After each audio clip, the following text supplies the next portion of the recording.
정치다파입니다. 자, 오늘 또 왕성한 정치검사로서 책무를 다하고 있는 우리의 윤석열 검찰총장이 드디어 법무부에 방문을 했다고 합니다. 박범계 법무부 장관의 취임식을 놔두고 상견례를 했다 하는데요. 웬만해선 정치꾼 윤석열을 다루지 않으려 했으나 하는 행동이 너무나 어이가 없어서 다룹니다, 제가. 그런데 기레기 기자들 모아놓고 사진 한 방 착각 박으면서 언론에 얼굴 내밀어 지지율 끌어올려야지. 그렇죠? 아님 혹시 이 양반이 친구비 받으러 간 건지 참 궁금은 합니다. 추미애 장관 재임 시 법무부라면 입에 독을 물고 칼을 물고 악발이 악을 쓰던 윤석열이 아니었던가요? 그런데 박범계 장관과 뿜뿜하는 거야. 뿜뿜 사이 뿜뿜? 주말 내내 시방세와 국민의힘이 북원전 청와대 자료 삭제, 원전을 지어줬다는 등 이상한 정치적 이슈무리로 문재인 정부를 이적행위 처벌 등 탄핵 등을 운운하며 보궐선거를 앞둔 북풍 공작을 펼치는데 몰입을 하고 있습니다. 그런데 이 이슈는 누가 만들었을까요, 과연? 누가 국민의힘과 SBS, 시방세에 정보를 흘려 공작을 펼치게 했을까요? 참 궁금합니다. 누가 캐비넷에 넣어서 소각해야 할 아무런 문제도 없는 행정부의 소관 업무를 긴급하게 갑자기 수사를 들어가고 압수수색까지 하고 또 관련 공무원을 구속까지 시켰습니다. 당시에. 왜 이런 일련의 사태가 벌어졌을까요? 그럼 그자가 무슨 범인이 아닙니까? 무슨 꿍꿍이가 있는 범인일 거라 생각합니다. 서울 부산시장 재보궐선거를 앞둔 시점에 야당에 힘을 실어주어 선거에 관여하려는 혹시 이러한 건 아닐까요? 이 건에 대해 문재인 대통령께서도 29일 청와대 내부회의에서 수많은 마타도어를 받아왔지만 이건 터무니없다며 불편한 심기를 내비친 것으로 전해졌습니다. 청와대 고위 관계자는 김 위원장의 발언 수위가 너무 나갔고 선을 넘었다는 취지의 문 대통령의 언급이라며 근거가 없는 얘기에 기가 막혀 하셨다고 전했으며 이어 문 대통령은 한 번도 그런 걸 생각해 보신 적이 없다며 비밀리에 남북이 그렇게 하는 것이 가능하겠냐고 했습니다. 전혀 가능하지가 않습니다. 우리나라 같이 이런 언론이나 인터넷 이렇게 사방팔방에서 뻥뻥 뚫려 있는 사회에서, 투명한 사회에서 문재인 대통령이 북한에다가 몰래 원전을 지어준다? 이게 말이 되는 소리입니까? 말이 전혀 되지 않습니다. 상식적으로 생각하면.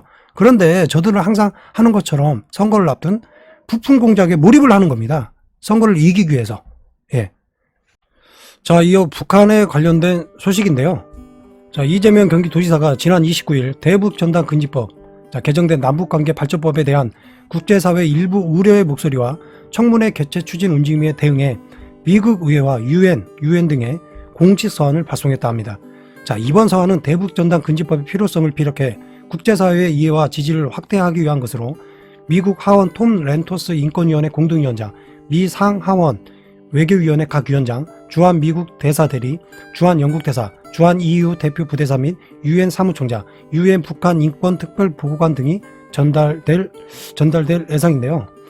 이 지사는 서한을 통해 대북 전단 금지법은 도민의 생명과 안전, 재산권을 보호하기 위한 최소한의 장치이자 북측과 불필요한 군사적 긴장과 대결을 예방하고 경색된 남북 관계를 개선할 수 있는 평화적 수단이라고 강조했습니다. 특히 이재명 지사는 2014년 연천군 주민 대피 사건, 올해 6월 의정부 대북전단 민간주택 낙하 사건 등 대북전단 살포로 인한 현실적 피해 사례를 소개하며 대북전단 살포는 긴장과 대결을 의도하는 행위이자 도민들의 생명과 안전을 실질적으로 위협하는 행위라고 역설을 했습니다. 그러면서 이 지사는 더 나아가 UN 북한인권 특별보호관이 법 개정을 요구한 데 이어 미 의회 일부 의원들이 문제를 제기하며 청문회까지 개최하는 움직임을 보이는 것은 대한민국 국민의 생명, 안전, 재산 보호를 위한 정당한 주권 행사를 가로막을 소지가 다분하다고 우려의 말을 전했는데요.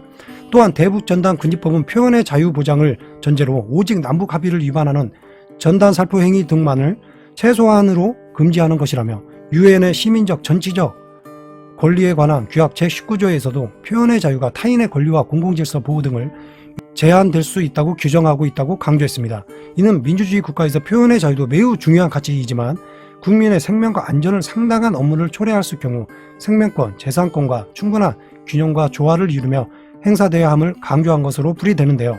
끝으로 이 지사는 이 법은 남북 간 신뢰를 회복하고 한동안 멈추었던 남북관계를 재가동하는 첫걸음이 될 것이라며 한반도 평화와 세계 평화를 위해 한마음으로 함께해 주실 것으로 호소한다고 당부했습니다. 자, 개비씨, KBS 직원으로 추정되는 사람이 직장인 커뮤니티에 직원 절반이 1억 받는 KBS, 개비씨에 욕하지 말고 능력되면 입사하라 라는 글을 올려 논란이 커지자 개비씨가 이를 이유여하를 막론하고 대단히 유감스럽고 송구하다는 입장을 밝혔습니다. 지난 31일 직장인 커뮤니티 블라인드에 KBS, 개비씨 직원으로 인증된 한 사용자는 우리 회사 가지고 불만들이 많네 라는 제목의 글을 게시했는데요.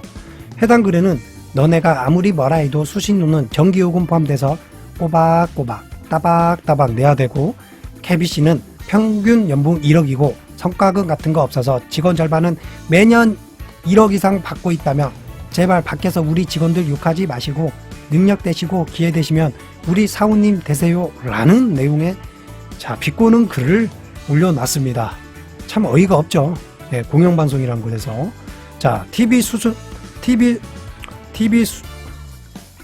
TV 수신료를 전기세 관리비에서 분리하고 개비씨가 없어도 국민의 삶은 아무런 지장이 없다는 걸 우리 국민들이 보여줘야 할 때가 된 것 같습니다. 제발 개비씨를 청산하자. 공영방송이 기레기들 놀이터인 줄 아냐 이 개비씨야. 네, 오늘은 여기까지입니다. 끝까지 시청해 주셔서 감사합니다. 구독 잊지 마세요.